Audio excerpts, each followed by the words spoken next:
வணக்கம். நான் உங்கள் அபிமான யோகாம்பாள் சுந்தர். மாலைபக்ஷ சீரீஸ் வரிசை பார்த்துட்டு இருக்கோம் இல்லையா? அந்த சமையல் இன்றைக்கி என்ன பார்க்க போகிறோம் அப்படின்னு சொல்லி கேட்டீங்கன்னா, அவரைக்காய் வச்சு ரொம்ப சிம்பிளாக ஒரு சாம்பார், அவரைக்காய் போட்டு சாம்பார் பண்ண போகிறோம். அப்புறம் பருப்பு ரசம், சக்கரவள்ளி கிழங்கு டீப் ரோஸ்ட் கறி. இவ்வளோதான் இன்றைக்கி. ரொம்ப சிம்பிளான இது தான். இது எல்லோரும் பண்ணக்கூடிய ஒரு இது தான். ஸோ ஜஸ்ட் ஒரு காம்போக்கோசரம் இதை எடுத்துனேன். பலகாரத்துக்கு சப்பாத்தியும் தக்காளி சட்னி, இது என்னுடைய ஸ்டைல் ஆஃப் தக்காளி சட்னி ஒன்று பண்ண போகிறேன். அது உங்கள் எல்லாத்துக்குமே பிடிக்கும். ஈவன் நீங்கள் இதை ஏகாதசி விரதம் இருக்கிறவா கூட அதை எடுத்துக்கலாம். பிகாஸ் என்ன இன்றைக்கி பத்தில்லாத சாப்பிடணும் அப்படிங்கிறதுனால இந்த தக்காளி சட்னி வித் சப்பாத்தி நீங்கள் பலகாரமாக, ஏன்னா நிர்ஜலமாக இருக்கிறதுங்கிறது இந்த நாளில் ஒரு சில பேரால் தான் முடியும். அது நிர்ஜலமாக இருக்கிறது ரொம்ப விசேஷம் ஏகாதசிக்கு. அப்படிங்கிறது நிறைய பேர் என்ன மாதிரி இருக்கிறவாளெல்லாம் முடியறதில்ல. ஸோ இதை மாதிரி பண்ணிக்கலாம். ஸோ இப்படி ஸ்டெப் பை ஸ்டெப் இன்றைக்கி எப்படி பண்ணுறதுன்னு பார்க்கலாம்.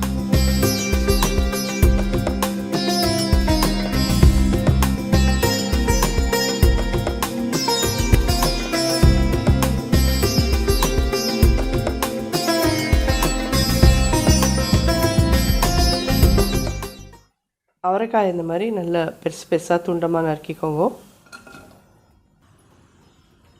ஒரு பெரிய நெல்லிக்காய் சைஸ் இல்லைன்னா ஒரு சின்ன எலுமிச்சம்பழம் சைஸ் அளவுக்கு புளி எடுத்துக்கோங்க.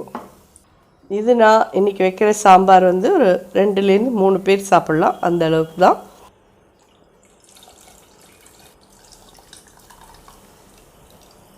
நெல்லிக்காய் சைஸ் புளி தான் எடுத்தேன்.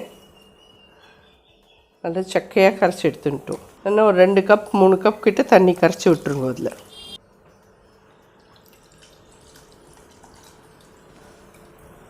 ஒரே ஒரு பச்சை மிளகா ஸ்ப்ளிட் பண்ணி போடுறேன். சாம்பார் பொடி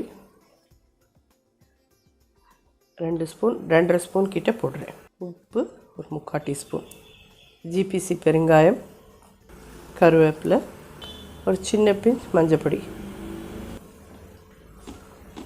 இது எல்லாமே சேர்ந்து இன்னும் ஒரு 5 to 10 மினிட்ஸ் கொதிக்கட்டும். 5 to 7 மினிட்ஸ் கொதித்தாலே போதும். காரிகாலாக வெந்துடும், புளி பச்சை வாசனையும் போயிடும். அதுக்கப்புறம் பருப்பை மட்டும் போட்டோன்னா நார்மல் சாம்பார். ஒன்றும் ஸ்பெஷலாக தடபுடலாலாம் எதுவுமே இல்லை. அரைச்சி விட்ட சாம்பார்லாம் கிடையாது, நார்மல் சாம்பார் தான் இது. சாம்பார் ரெடி ஆட்டும் பார்க்கலாம். சாம்பார் கொதிச்சுன்னு இருக்கு. பட் இருந்தாலும் முன்னாடியே நீங்கள் யூஸ்வலி சாயங்காலம்தான் பண்ணிக்க போகிறேன் சப்பாத்தி அப்படின்னா, சப்பாத்தி பண்ணுறதுக்கு ஒரு அரை மணி முன்னாடி பிசைஞ்சு வச்சுருங்கோ. அப்போ தான் நல்லாயிருக்கும். ஸோ நம்ம இந்த சமையல்லாம் முடிச்சதும் நம்ம சப்பாத்தி பண்ண போகிறோம் அப்படிங்கிறதுனால நான் இப்பயே மாவு பிசைஞ்சு வச்சுடுறேன். எல்லாருக்கும் தெரிஞ்சது தான், ஒன்றும் புதுசு இல்லை. ஸ்லைட்டாக நான் ரொம்ப சப்பாத்திக்கு உப்பு போட மாட்டேன், ஒரு சின்ன பிஞ்ச் தான் போடுவேன். எதில் தான் உப்பு போடுவேங்கிறீங்களா? எங்காத்து சமையலில் பார்த்தீங்கன்னா எல்லாத்துலேயுமே அரை உப்பு தான் இருக்கும். நார்மல் வாட்டர் தான் விட்டு பிசைகிறேன். ஒன்றும் பெருசாக கம்பை வச்சு தரம் கிடையாது. வெந்நீர் விடணும், பால் விடணும் அப்படிலாம் எதுவுமே கிடையாது. நீங்கள் ஜஸ்ட்டு இதே மாதிரியே பிசைஞ்சு வச்சதுனாலே சாஃப்டான சப்பாத்தி வரும். ஆனால் என்ன, கொஞ்ச நாள் பிசைஞ்சிட்டு உங்கள் கை சூடு அதில் படுற மாதிரி கொஞ்ச நாள் அதை பிசைஞ்சுட்டே இருங்கோ. அப்போ அது நல்லா இன்னும் இலகிக்கும், சாஃப்டாகிக்கும். ஃப்ரெஷ்ஷோட கடலை எண்ணெய் விடுறேன், ஒரே ஒரு ஸ்பூன். நான் எடுத்த இந்த இதுக்கு எத்தனை சப்பாத்தி வரும்னு கேட்டீங்கன்னா, மீடியம் சைஸில் ஒரு 6 சப்பாத்தி வரும். நம்ம கையால் சூடு படப்பட்டு பிசைய நம்ம விட்ட எண்ணெய் கூட எங்கே இருக்குதுன்னு கேட்குறது தெரியுறதா? அப்படியே இதை மூடி வச்சுடலாம். அப்புறமா ஒரு 1/2 hour கழிச்சு எல்லாம் முடிஞ்சதுக்கப்புறம் கடைசியாக இது சப்பாத்தி பண்ணுறது சாஃப்டாக நல்லா வரும். ஸோ இந்த அவரைக்காலமும் நல்லா வெந்தாச்சு. சாம்பாரும் நல்ல வாசனையாக இருக்குது. ஒன்றுமே இல்லை, ரொம்ப நார்மலான சாதாரண சாம்பார். இது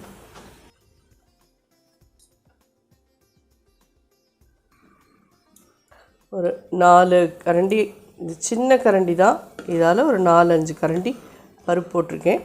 பருப்போடு சேர்ந்து இது கொதிக்கட்டும் எல்லாமா. இப்போ நல்லா ஒத்தா மாதிரி சேர்ந்த மாதிரி ஆகும். பருப்பு போட்டுட்டு பருப்போடு சேர்ந்து ஒரு 4 மினிட்ஸ் கிட்ட அது கொதிக்க விடுங்க. ஒரு 3-4 நிமிஷம் ஆட்டும் பார்க்கலாம்.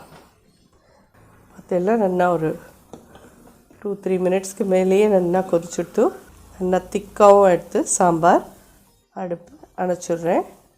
கொத்தமல்லி போடுறேன். இறக்கி வச்சுக்கலாம்.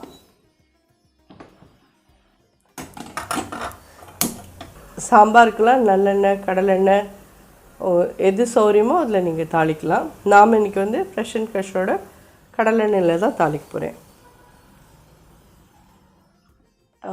முன்னாடியே நான் சொல்லியிருந்த மாதிரி ஃப்ரெஷ் அண்ட் ஃப்ரெஷ்ஷோட டீட்டெயில்ஸ் உங்களுக்கு டிஸ்கிரிப்ஷன் பாக்ஸில் கொடுக்குறேன். யாருக்கு தேவையோ எல்லாரும் நீங்கள் ஆர்டர் பண்ணி வாங்கிக்கோங்க. இதெல்லாம் நான் நன்னா இருக்கிற ப்ராடக்ட் தவிர வேறு எதுவுமே எடுத்துக்க மாட்டேன். அதனால் இது உங்களுக்கு அஃபோர்ட் பண்ண முடிஞ்சவா வாங்க முடிஞ்சவா வாங்கிக்கோங்க. 1/2 ஸ்பூன் கடுகு போடுறேன். 1/4 ஸ்பூன் வெந்தயம், 2 மிளகா வத்தல். ஸோ ஜோரான அவரைக்காய் சாம்பாரும் ரெடி ஆகிடுத்து. மூடி போட்டு வச்சிடலாம். அடுத்த ஐட்டம் பார்க்கலாம். நம்ம இப்போது ரசம் எப்படி பருப்பு ரசம் தான் எப்படி பண்ணுறதுன்னு பார்க்கலாம். ஆனால் இதில் ஒரு சின்ன ட்விஸ்ட் என்னன்னு கேட்டீங்கன்னா, இது வரைக்கும் நான் பண்ணியிருக்கிற ரசம்லாம் பார்த்தீங்கன்னா சாம்பார் பொடி யூஸ் பண்ணி தான் ரசம் பண்ணியிருப்பேன், பார்த்துருப்பேன். இப்போது நமக்கு யோகாம்பால்ஸோட ரசப்பொடி வரப்போகிறது விரைவில். அதனால் இல்லை இந்த வீடியோ வரத்துக்குள்ளே அது லான்ச் ஆகிருந்தாலும் ஆயிருக்கலாம். ஸோ அந்த ரசப்பொடியை வச்சு எப்படி ரசம் பண்ணணும் அப்படிங்கிறதுக்கான ஒரு இதுவாக இந்த வீடியோ பண்ணுறேன். நான் சின்ன நெல்லிக்காய் சைஸ் புளி, ஒரே ஒரு தக்காளி போடலாம், ஜிபிசி பெருங்காயம், ரசத்துக்கு தேவையான உப்பு ஒரு 3/4 டீஸ்பூன், கருவேப்பிலை, மஞ்சப்பொடி, ஒரே ஒரு பச்சை மிளகா ஸ்லிட் பண்ணது, ஒரு 1/2 டீஸ்பூன் வெல்லம். இது ஆப்ஷனல். தேவைப்பட்டவா போட்டுக்கோங்க, பிடிக்காதுங்கிறவா போடாதீங்க. எங்களுக்கு இந்த ரசத்தில் வந்து இது மைல்டு ஸ்வீட் இருக்கிறது எங்கள் எல்லாருக்கும் பிடிக்கும். அதனால் இதை யூஸ் பண்ணியிருக்கேன். இது நன்னா அப்படியே ஒரு 5லேருந்து 7 நிமிஷம் கொதிக்கட்டும். அதுக்கப்புறமா இந்த ரசப்பொடியை போட்டு ஒரு 2 மினிட்ஸ் அதையும் கொதிக்க விட்டு அதுக்கப்புறம் பருப்பு ஜலத்தை விளாவினேன்னா போகும். இதோடையே சேர்த்து போட்டு ரொம்ப நாழி கொதிச்சதுன்னா வாசனை, இதில் இருக்கிற வாசனை போயிடும். ஸோ அதனால் இந்த பொடியை வந்து இது ஒரு 5 நிமிஷம் கொதிச்சதுக்கு அப்புறமா இதை போடுங்க. அதுக்குள்ளே அது பச்சைப்புளி வாசனை எல்லாம் போயிடும், தக்காளி இல்லாமல் வெந்துடும். இதை போட்டு ஒரு 2-3 மினிட்ஸ் கொதிக்க விட்டு பருப்பு ஜலம் விளாவினாலே ரசம் ரெடி.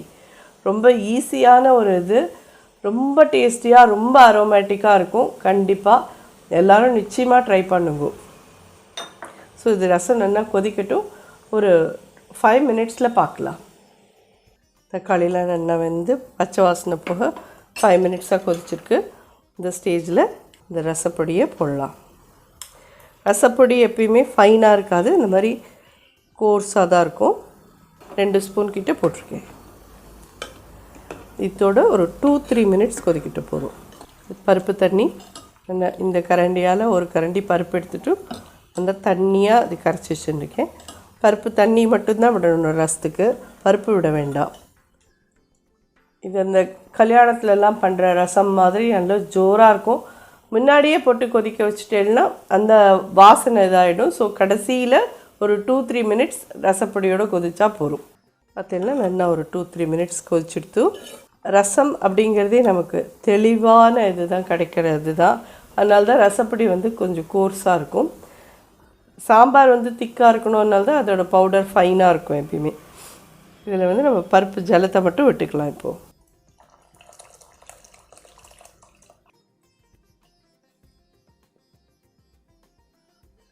நுரைச்சி வறுத்து இதில் கொத்தமல்லி, சும்மா சொல்லலை, நிஜமாலுமே சொல்கிறேன், அவ்வளோ வாசனையாக இருக்குது, அவ்வளோ நல்லா இருக்குது. கண்டிப்பாக எல்லோரும் நிச்சயமாக ட்ரை பண்ணி பாருங்க. சும்மா தற்பெருமைக்கு சொல்கிறேன்னு நினச்சிக்காதீங்க. காமாட்சி புண்ணியத்தில் இது ரொம்ப நல்லா வந்திருக்கு. நிறைய பேருக்கு பிடிக்கும். கண்டிப்பாக நல்லா நுரைச்சி வந்துடுத்து. அடுப்பை அணைச்சிட்றேன். உடனே தட்டை போட்டு மூடிடுங்க. அதுதான் அங்கே இருக்கிறதுவே. ரசம் குழம்பு எல்லாத்துக்கும் தட்டு போட்டு மூடிடணும். அப்போ தான் அந்த வாசனை அதுக்குள்ளேயே தங்கி இருக்கும். இல்லைன்னா அப்படியே நம்மளும் சமைச்சு ஒரு ஓரமாக வச்சிட்டோன்னா வாசனையே போயிடும் அதுலேருந்து. ஃப்ரெஷ் அண்ட் ஃப்ரெஷ்ஷோட கவு கீ ஒரு சின்ன டீஸ்பூன் எடுத்துட்டுருக்கேன். ஒரு 1/4 ஸ்பூன் கடுகு. ரசத்துக்கு மட்டும் எப்பயுமே கண்டிப்பாக எல்லோரும் நெய்யில் தாளித்து கொட்டுங்கோ. அப்போ தான் அதுக்கு உண்டான மனமே டிஃப்ரெண்ட்டாக இருக்கும். மிளகு ஜீரகப்பொடி ஒரு 1/2 ஸ்பூன், 1/2 டீஸ்பூன் தான் போட்டிருக்கேன். இதை ரசத்தில் அப்படியே எடுத்து சேர்த்துடலாம்.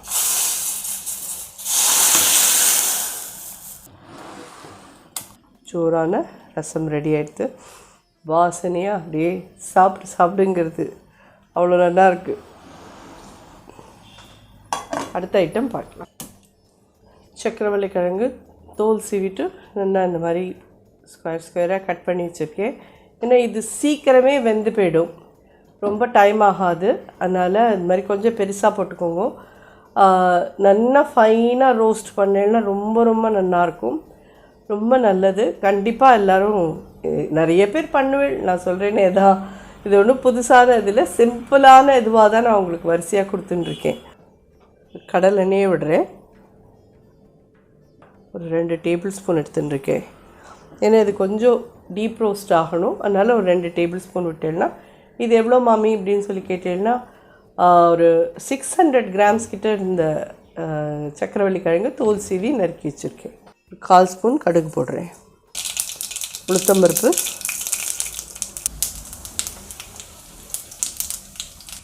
கருவேப்பிலை, பெருங்காயப்பொடி ஒரு 1/4 ஸ்பூன். இதில் இது ஈரமாக வச்சுக்காதீங்க. ஈரத்தோடு இருந்ததுன்னா அப்படியே குழன்னு ஆகிடும். இது நீங்கள் கட் பண்ணிவிட்டு தண்ணியில் போட்டுட்டு அதுக்கப்புறம் எடுத்து ஒரு துண்டில் போட்டு தொடச்சிட்டு காய பண்ணிக்கோங்க. 1/2 டீஸ்பூன் கிட்ட உப்பு போடுறேன். நான் சாம்பார் பொடி போட்டு தான் பண்ணுவேன் வதக்கிற காய்க்கெல்லாம். உங்களுக்கு காரப்பொடி வேணால் காரப்பொடி போட்டு பண்ணிக்கோங்க. 1/2 ஸ்பூன் கிட்ட போட்டிருக்கேன். இனிஷியலி கொஞ்ச நாளைக்கு மூடி வதக்கலாம். நல்லா வெந்துட்டு ஒரு ஸ்டேஜ்க்கு அப்புறமானா அப்படியே திறந்து நல்லா கொஞ்சம் நேரம் டீப் ஃப்ரை பண்ணோன்னா நல்லா மொறுன்னு வதங்கிடும் இது. ஸோ இதை மூடிட்டு ஒரு 2-3 மினிட்ஸ் கழிச்சு பார்க்கலாம். நல்லா மூடி வதக்கினதில் எவ்வளோ ஜோராக வதங்கியிருக்கு பாருங்க. கிறிஸ்பியாகவும் ஆயிருக்கு, பார்த்தாலே தெரியும் இது நல்லா வெந்திருக்குங்கிறதுக்கு தெரியுதா. திறந்து வச்சு ஒரு 2-3 மினிட்ஸ் நல்லா வதக்கிடுங்க. வதக்கிட்டு எடுத்து வச்சுட்டேன்னா ஜோரான டீப் ரோஸ்ட் சக்கரவள்ளி கிழங்கு கறி ரெடி. இது சக்கரவள்ளி கிழங்கு அப்படின்னு சொல்கிறாளே ஒழிய இல்லை ஹை ஃபைபர் இருக்குது. டயபிட்டிஸ் பேஷண்ட்லாம் கூட எடுத்துக்கலாம்னு சொல்கிறேன். என்ன டயபிட்டிஸ் பேஷண்ட் சாப்பிட்றது நீங்கள் இந்த மாதிரி 2 டேபிள் ஸ்பூன் அதிகம் 1 டேபிள் ஸ்பூன் விட்டு மெதுவாக கொஞ்சம் ரோஸ்ட் பண்ணிடனா ஆகிடும். இந்தளவுக்கு கிறிஸ்ப் ஆகலைனாலும் ஓரளவுக்கு கிறிஸ்ப் ஆகும், அவ்வளோதான். ஓகே, இது காய் ரெடியாக எடுத்து அடுத்தது நம்ம சப்பாத்தியும் அந்த சட்னியும் பார்க்கலாம். இது டே டைம்க்கான இது எல்லாமே ரெடியாக எடுத்து அவரைக்காய் சாம்பார், பருப்பு ரசம், அது ரசப்பொடி போட்டு பருப்பு ரசம் பண்ணியிருக்கோம். சக்கரவள்ளி கிழங்கு கறி ரெடி ஆகிடுது. ஸோ சாயங்காலத்துக்கு வேணுங்கிறது பார்க்கலாம். இப்போ ஸோ தக்காளி சட்னி ரெடி பண்ணலாம். ஒரு சின்ன ஸ்பூன் எண்ணெய் விட்டுருக்கேன், நல்லெண்ணெய் ஃப்ரெஷ் அண்ட் ஃப்ரெஷ்ஷோடது. 2 ஸ்பூன் உளுத்தம்பருப்பு, ஒரு 1.5 ஸ்பூன் கடலைப்பருப்பு வரும், 2 மிளகா வத்தல், ஒரு 1/2 டீஸ்பூன் பெருங்காயப்பொடி. இது 4 தக்காளி பழம் நீளமாக கட் பண்ணி வச்சுருக்கேன். நாட்டு தக்காளி, பெங்களூர் தக்காளியில் அவ்வளோ தூரம் பெங்களூர் தக்காளி தான் கிடைக்கும்னா கொஞ்சம் புளி வச்சுக்கோங்க. நாட்டு தக்காளிக்குன்னா புளி வேண்டாம். தக்காளி இல்லாமல் இதில் ஆட் பண்ணிடலாம். 2 பச்சை மிளகா, 2 வத்த மிளகா போட்டிருக்கோம், 2 பச்சை மிளகா போட்டிருக்கோம். சட்னிக்கு தேவையான உப்பு ஒரு 3/4 டீஸ்பூன் கிட்ட போட்டுருங்க.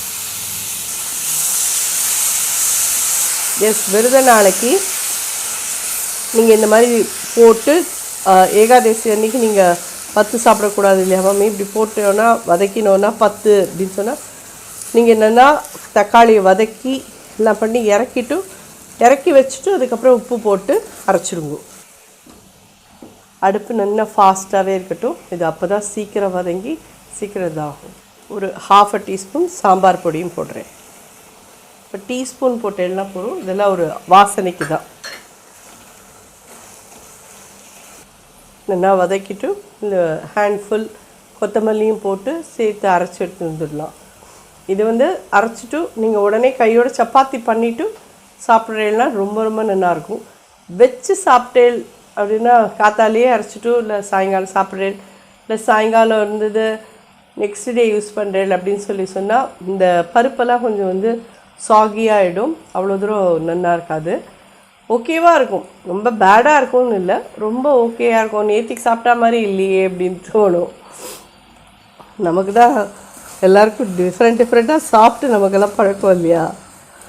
அது யாருக்கு உண்டோ இல்லையோ, எனக்கு ரொம்ப உண்டு. இன்னும் ஒரு 2 மினிட்ஸ் வதக்கணுன்னா போகிறோம். அப்புறம் கொஞ்சம் ஆற விட்டு மிக்சியில் போட்டு நல்லா அரைச்சிடலாம். இது நான் யூஸ்வலி உங்கள்கிட்ட சொல்கிறது நிதானமாக அடுப்பை வச்சுக்கோங்க. இந்த மாதிரி இதுக்கெல்லாம் மட்டும் கண்டிப்பாக நானே சொல்லி அடுப்பு பெருசாக வச்சுன்னு வதக்கிடுங்க அப்படின்னு. ஹேண்ட்ஃபுல் கொத்தமல்லியும் இதில் ஆட் பண்ணுறேன். ரொம்ப ஜோராக இருக்கும் இந்த சட்னி சப்பாத்தியோடு சாப்பிட்றதுக்கு. இந்த டேங்கியாக உப்பு இருப்பா. ஸோ இதை ஆற விட்டு இதை அரைச்சி எடுத்துன்னு வந்துடலாம்.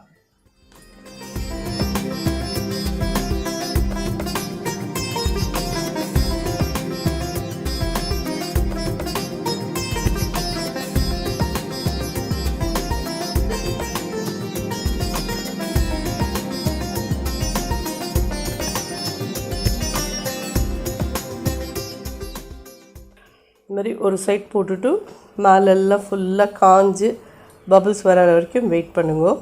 சும்மா திருப்பி போடக்கூடாது, அவ்வளோதானே வழியே, வேறு ஒன்றுமே இல்லை. இது இப்போது ஒரு தடவை திருப்பிட்டேன். ரஷ்யன் க்ரஷோட கவு கீ கொஞ்சமாக தடவுறேன். இல்லை எங்களுக்கு கீ வேண்டாம், நாங்கள் எண்ணெய் விட்டு பண்ணிக்கிறோன்னா உங்கள் சௌகரியம். ஸோ ஒரு தடவை தான் திருப்பியிருக்கோம். இப்போ செகண்ட் டைம் திருப்புறேன். தெரியுறதா? நல்லா உப்பி வரும் அப்படியே. அவ்வளோதான். டோட்டலாகவே ஒரு 4 தடவை தான் திருப்பி போட்டிருக்கேன். நீங்கள் அமுத்தி விட்டு இது மாதிரி ஓரமெல்லாம் மட்டும் அமுத்தி விட்டு நல்லா வேக விடுங்க. நல்லா வரும்.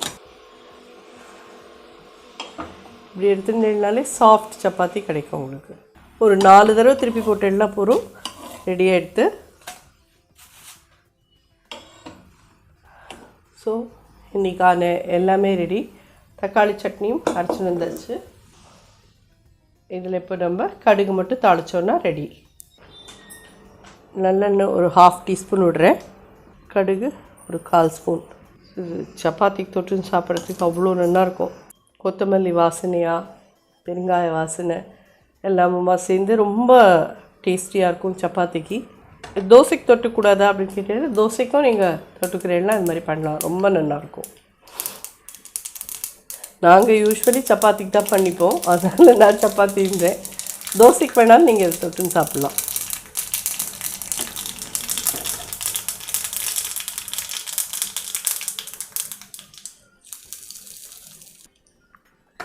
ஸோ சோறாக ரெடி ஆகிடுது. இன்னையோட சமையல் ரொம்ப சிம்பிளான சமையல். அவரைக்காய் சாம்பார், பருப்பு ரசம், ரசப்பொடி போட்டு பருப்பு ரசம் பண்ணியிருக்கோம். அப்புறம் சக்கரவள்ளி கிழங்கு டீப் ரோஸ்ட் கறி, சாயங்கால பலகாரத்துக்கு சப்பாத்தியும் தக்காளி சட்னியும் பண்ணியிருக்கோம். ஸோ இது அப்படியே தட்டில் பரிமாறிட்டு உங்களுக்கு க்ளோஸ்அப்பில் ஃபோட்டோவில் காமிக்கிறேன்.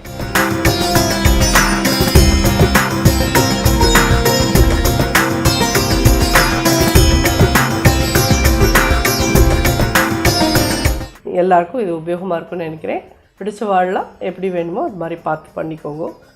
நன்றி, வணக்கம்.